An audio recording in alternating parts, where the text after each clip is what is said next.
नमस्कार। SPT nation पर आपका स्वागत है। पेश है 28 जून शनिवार दोपहर 1:15 देश भर की बड़ी खबरें। सबसे पहले एक नजर डालते हैं आज की हेडलाइंस पर। पंजाब की जेलों से 25 अधिकारी सस्पेंड। लैंडस्लाइड के चलते केदारनाथ हाईवे फिर बंद। नॉर्थ ईस्ट में 5 दिन से रेल कनेक्टिविटी टूटी। सीएनजी और पीएनजी की कीमतों में बड़ी राहत। अगले 2-3 दिन में आ सकता है बड़ा फैसला। जम्मू कश्मीर के दौरे पर संसदीय समिति लोगों की दिक्कतों पर चर्चा करेगी। हिमाचल में पुष्पा स्टाइल से वन की सफाई। पंडोर डैम में पहुंची सैकड़ों टन लकड़ी। और अब खबरें विस्तार से सुनिए।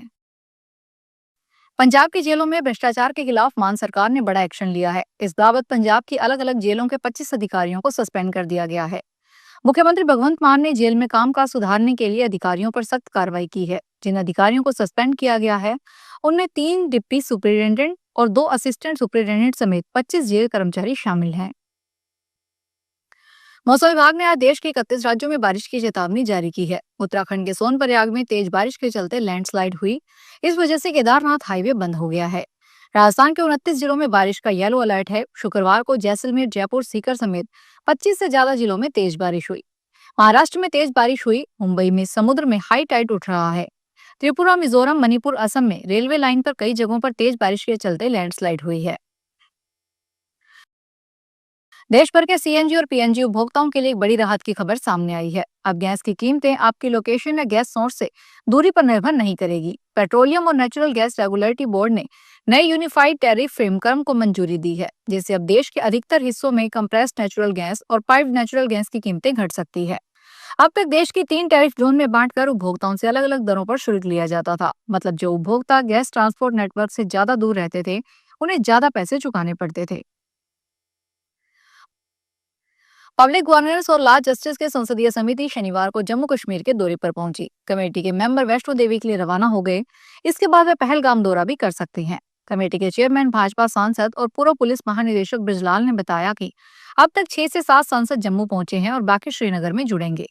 यह कमेटी जम्मू कश्मीर में सरकारी कामकाज, लॉ एंड जस्टिस और लोगों को हो रही समस्या की समीक्षा करेगी। उन्होंने बताया कि समिति 2 दिन जम्मू में रहेगी, फिर श्रीनगर जाएगी। इस दौरान वे पहलगाम जाने की कोशिश भी करेंगे।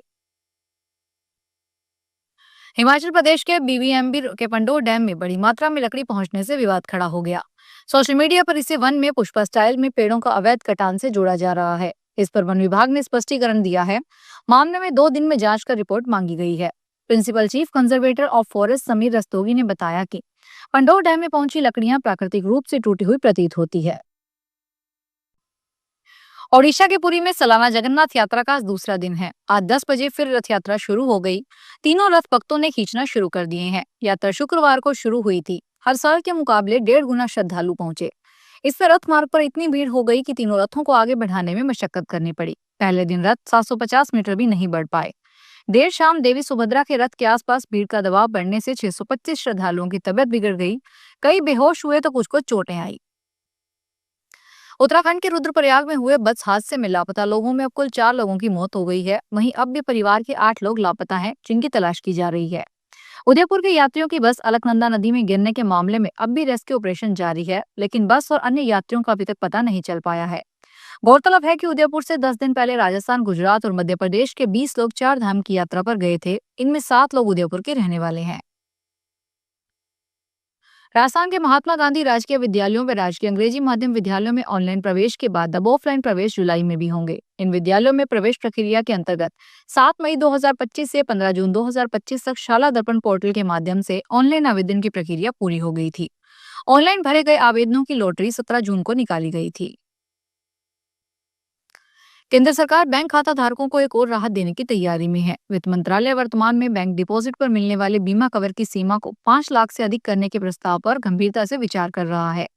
वह बीमा कवर किसी बैंक के विफल होने की स्थिति में खाता धारकों के गारंटेड सुरक्षा देता है। वर्तमान में यदि कोई बैंक दिवालिया हो जाता है और एक खाता धारक को अधिकतम 5 लाख तक की राशि की सुरक्षा मिलती है। यह सीमा 1 अप्रैल 2020 से प्रभावी है, जिसे इससे पहले 27 वर्षों तक 1 लाख पर स्थिर रखा गया था।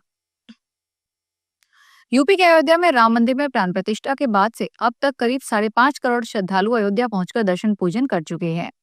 उत्तर प्रदेश सरकार ने एक बयान में यह जानकारी दी है। ऐसा नहीं है कि यहाँ आने वालों में सिर्फ आम आदमी शामिल है, बल्कि अब तक 4.5 लाख के करीब अति विशिष्ट व्यक्ति भी अयोध्या पहुंचकर रामलला के दर्शन पूजन कर चुके हैं। इनमें केंद्रीय मंत्री, राज्यों के गवर्नर और मुख्यमंत्री भी शामिल हैं। हरियाणा के सोनीपत में एनकाउंटर हुआ है। क्राइम ब्रांच की स्पेशल एंटी गैंगस्टर यूनिट ने शनिवार सुबह खरखोदा में मुठभेड़ के बाद कुख्यात बदमाश रवि लांबा को गिरफ्तार किया है। यूनिट प्रभारी अजय धनखड़ ने अपनी टीम के साथ मुठभेड़ के बाद बरोना के रहने वाले कुख्यात और इनामी बदमाश रवि उर्फ लांबा को धरा। वह दिल्ली की राजेश पवाना गैंग से जुड़ा हुआ है। फिलहाल घायल रवि उर्फ लांबा को इलाज के लिए खरखोदा के सरकारी अस्पताल में लाया गया है। राजा रघुवंशी हत्याकांड को लेकर अब शिलोंग पुलिस की जांच फॉरेंसिक रिपोर्ट पर टिकी हुई है। पुलिस का मानना है कि भले ही आरोपियों को सजा दिलाने के लिए पर्याप्त सबूत हैं, फिर भी विशाल की खून से सनी शर्ट, सोनम के रेनकोट और हत्या के इस्तेमाल किए गए हथियार पर लगे ब्लड की जांच रिपोर्ट सुनवाई के दौरान अहम साबित होगी। कोर्ट ने तीनों को 6 दिन की रिमांड पर भेज दिया है। उनसे कई बिंदुओं पर पूछताछ होगी। विशाल, सोनम और राज से उनका आमना सामना भी करवाया जाएगा। फिलहाल इस बुलेटिन में इतना ही। फिर हाजिर होंगे बड़ी खबरों के साथ।